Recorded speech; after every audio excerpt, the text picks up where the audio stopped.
Starting off, we are going to show you the monkey mat, which is just a child's mat actually that's made out of a great nylon. It has a bag, it has little weights in the corner, and I've added some guidelines to it so that I can actually tie it up and use it somewhat like a tarp sometimes over top of the hammock, depending upon where I hang that hammock.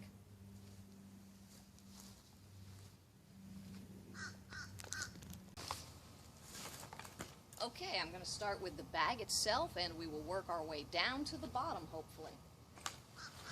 What I've got is a JanSport 50-liter Katahdin bag.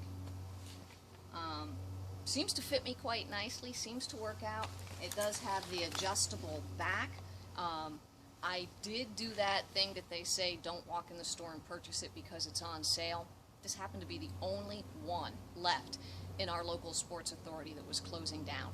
However, I got such a great deal on it, and it did have the adjustable back, so I felt like this one would fit me. And I'm pretty confident that it does. Let's go ahead and take a look at the front, or the sides here first. I'm keeping my tent poles in here. I've exchanged the original tent stakes with some aluminum tent stakes, and of course, we've got our plastic shovel. They tell you not to have too many things attached to the front. I've got my compass, I have some rope, real lightweight, hopefully going to use that to tie up the bear bag or a variety of different things. These little guys, I'm going to take a moment and show them to you, and we'll have a conversation about those. I've just replaced the batteries in my headlamp. This is nothing special, this is an outdoor gear headlamp available at your local Walmart for about under $10. Definitely serves my needs, and it's got a red light on it, so I don't have to be that rude person at the campground at night blaring my headlight into everybody's eyes. Turn around to the other side. Right now I got a big empty pocket, and this is where I will probably place two 32-ounce smart water bottles is my plan. I've got the Sawyer Mini filtration system up front, and that will lead us to the inside.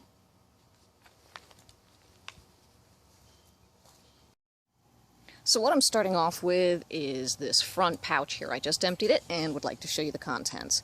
I've got 3 of these little guys that I was gifted, and they are just little holders. One will hold my Band-Aids, one is gonna hold matches and Q-tips and different assortment, and one, oh, that's the one for the Band-Aid. See how I put a Band-Aid on it so I would know?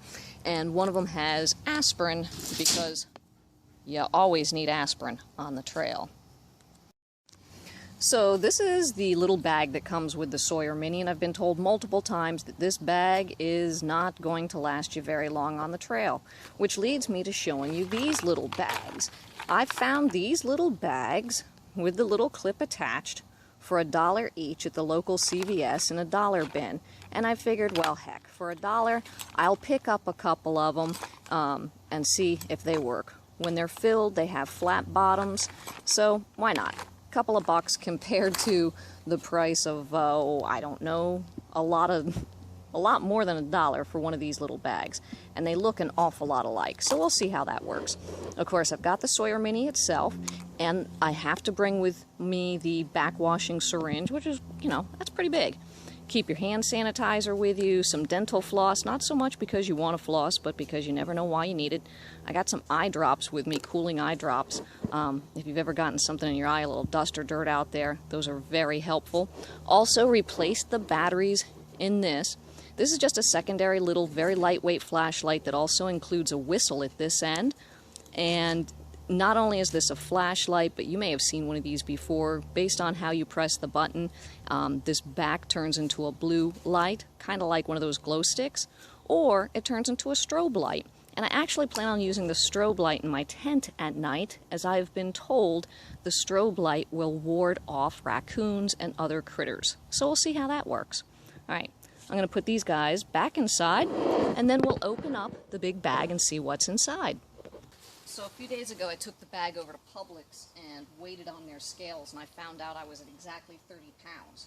Since then I have modified my cook system. I've also taken out some clothing.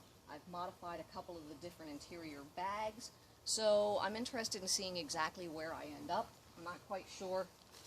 Again, I'd like to keep it closer to 25 myself personally, just for a more comfortable hike with less issues on my knees. I am a Floridian after all, and I understand that I'll be climbing 5,000 feet. That's a whole lot of foot for this Floridian. So, let's see what we've got here.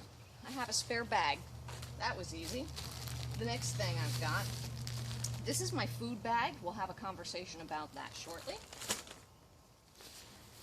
The next thing in line going up against my back in this pack is going to be the heaviest part. So far, that's my tent. Right here's my entire tent with its rain fly. I plan on taking this with me, but the container itself is very heavy, so I think I'm going to exchange the container and put it in a different type of container. Next in line, we've got my clothing. I have a knit bag.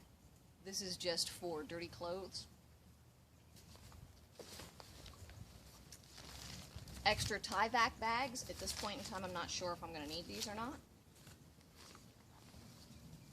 My camp towel, kind of like a giant squeegee.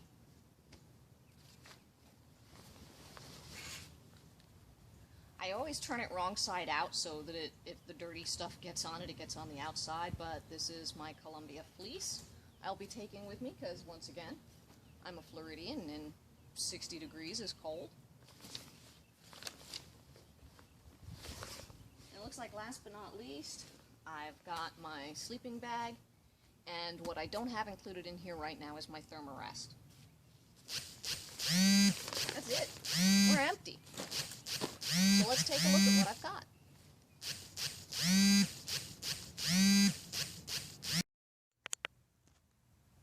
All right, let's talk about a couple of independent pieces of my system. So far, I'm an alcohol stove user, so I plan on taking this smaller bottle of 91% alcohol with me. I like it mostly because of its own bottle top is a great squeeze bottle top for getting it inside of the alcohol stove.